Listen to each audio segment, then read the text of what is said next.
আমি সবসময় মেডিসিন আর ডিজিজ মানে রোগ আর ঔষধ নিয়েই কথা বলি।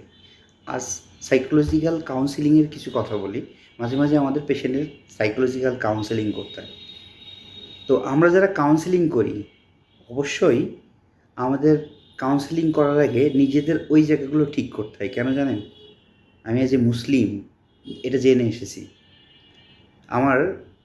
আমরা যাকে সবচেয়ে বেশি ফলো করি হজরত মুহাম্মদ সাল্লাল্লাহু আলাইহি সাল্লাম, যিনি আমাদের প্রফেট, আমাদের পথ প্রদর্শক।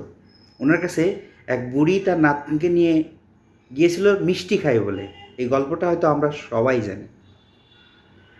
তো তিনি তিনবার ফিরিয়ে দিয়েছিল তাকে যে তুমি আরও পরে আসো, আমি তাকে বোঝাবো। এবং লাস্টে যখন বলেছিল তুমি মিষ্টি একটু কম খেও, এই কথাটা বলার জন্য তিনি অনেক দিন ঘুরিয়েছিল। তো ওই বুড়ি প্রশ্ন করেছিল কেন বললেন? তখন আমাদের নবীজি অ্যান্সার দিয়েছিল, আমি নিজেই তো মিষ্টি খাই, এই মিষ্টিটা আমি একটু কমিয়েছি, এখন আমি উপদেশ দিতে পারবো।